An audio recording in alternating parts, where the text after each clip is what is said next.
Hello everyone, welcome back to Vigil. In this video, I will explain the professional practice law and ethics subject which is there in JNTU in 4th year and 1st semester. I am explaining the unit 1 important questions solved in this video. If you watch this video till end, for sure you will score 12 marks from this unit. Clear? And at the end of this video, I'll tell you some secrets how to score easily, how to write the exam. I'll tell you some secrets, few secrets. Let us start with the module unit 1. Here we have 5 questions in this unit, which is very simple and small unit, I can say. Here, difference between acceptable business gift and bribe. What is professional negligible? What is Vigil mechanism? What is GST? And what is a stakeholder? Here in this subject, there is a advantage. What does that means? This is a social subject. If you are good in law and ethics, then you can easily write this exam. Whatever you know about the question, you can easily write it down. This is the general subject. Clear? Let us start with the first question, that is difference between acceptable business gift and bribe. By seeing the question only, you can easily understand acceptable business gift, which means here I have given the definition for that. A small reasonable gift given openly to show respect or maintain good professional relations without expecting any special favor in return. For example, hikes in salary, which means it is a reasonable gift which is given openly. Everyone knows about it. And to respect the person, maintain the good professional relations in the office without expecting anything returned from that person. Clear? This is an acceptable business gift. What is bribe? Money or something valuable given secretly. This is given secretly. This is not openly given to influence a decision. They are influencing a decision by giving money or something else valuable, or get an unfair advantage. They are getting an unfair advantage here in bribe, which is unethical and illegal. The bribe is illegal because they are not giving it openly. Money or something else, they are not giving it openly, and this is unethical and illegal.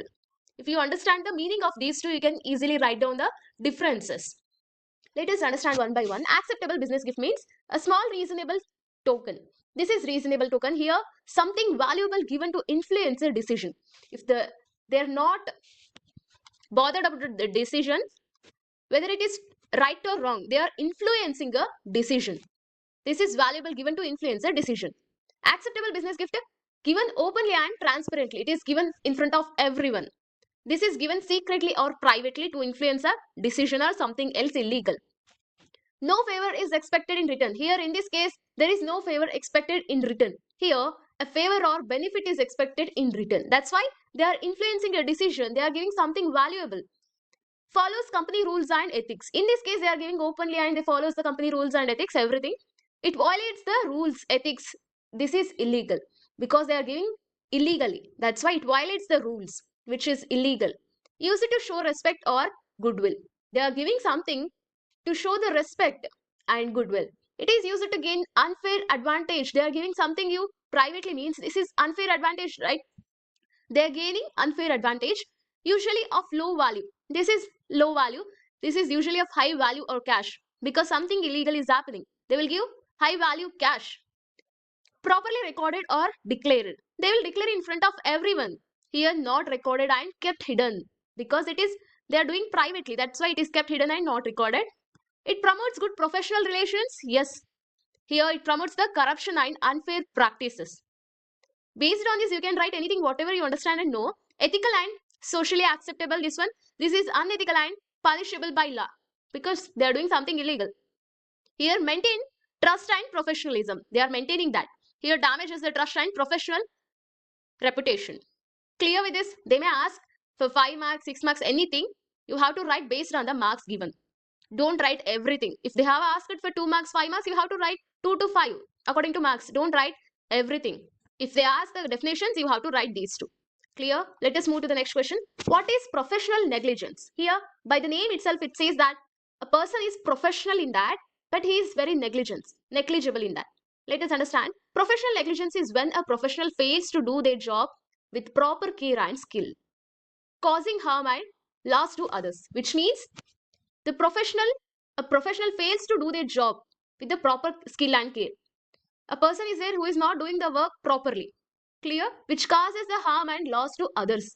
They have to do their job and work properly, or else it will harm and lead to loss.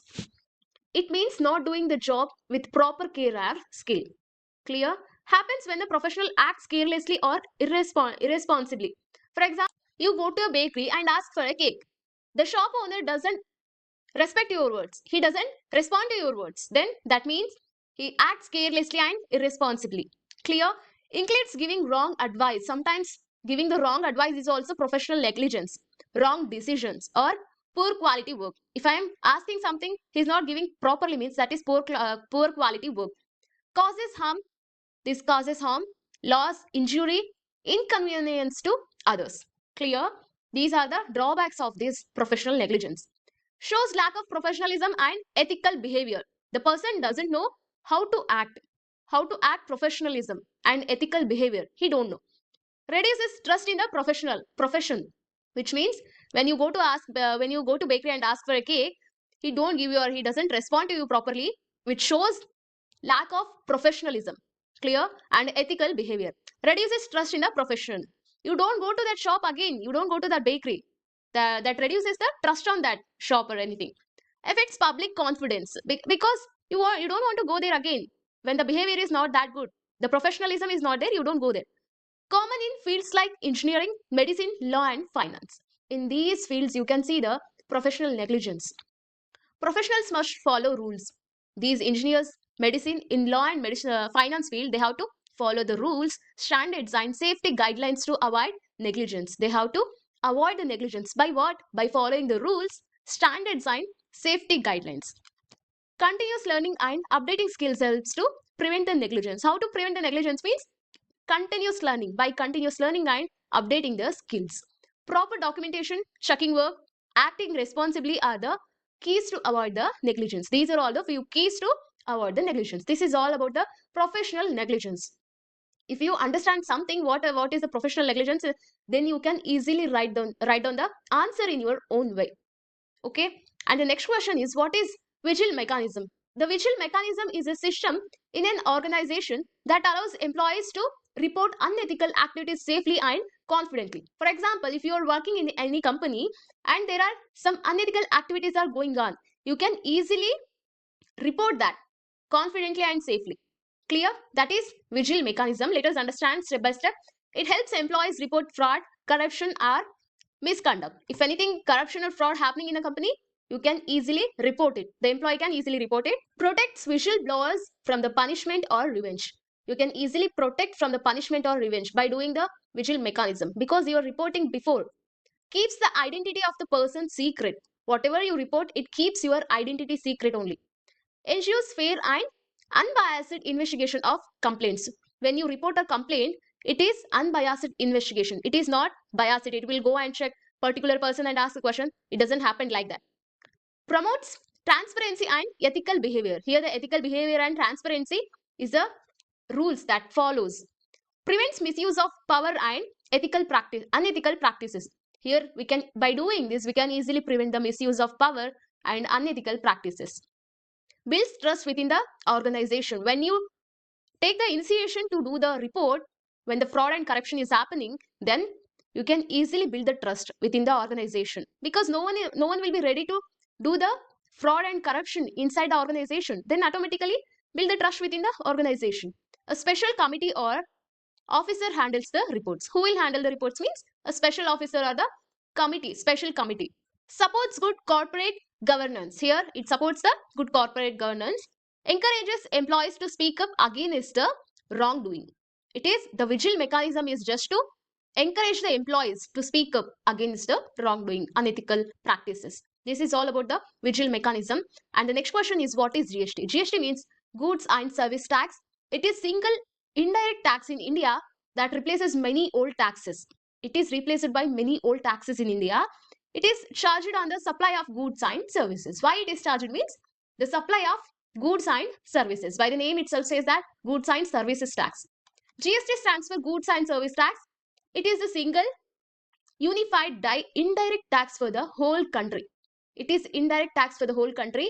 Replace the tax like VAT, service tax, and excise duty. It replaces all the taxes like VAT, service tax, and excise duty. Makes the tax system simple and transparent. By doing this GST, the tax system is very simple and transparent. charges on every stage of supply but only on value added. After that, helps to avoid double taxation, that is tax on tax. It will avoid tax on tax, which means the double tax. It will avoid that. Has different slabs like for 5%, 12%, 18%, and 28%. Based on the product you will purchase, it is different tax percentages there for each product. Clear? Improves the business flow and reduces the complications. By doing this GST, there are many business complications. It will reduce those, and the business flow is very smooth and it is improved after GST. Increases the government revenue in structured way. After doing GST, in a GST will increase the government revenue in a structured way. Creates one common national market across India. GST means you can see this one across India, all over India. Clear? This is common for national market across India. After that, the final question is, what is stakeholders?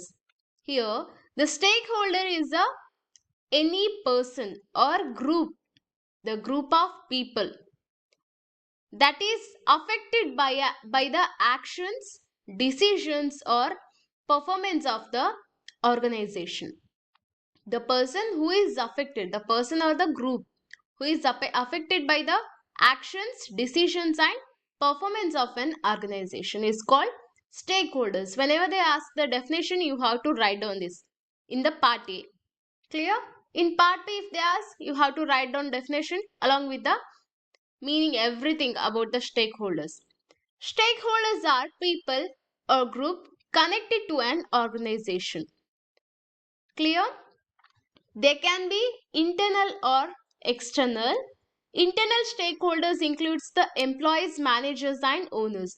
Internal means who are connected to that, who are working in that organization. That might be employees, managers, and owners of that organization. External stakeholders means includes customers, suppliers, and government. These are all the external stakeholders. They have different expectations from the organization. Each internal and external stakeholders have the different expectations from the organization. Customer want quality. For example, if I take the customer, the external stakeholder who wants the quality, and employee wants the safety and salary.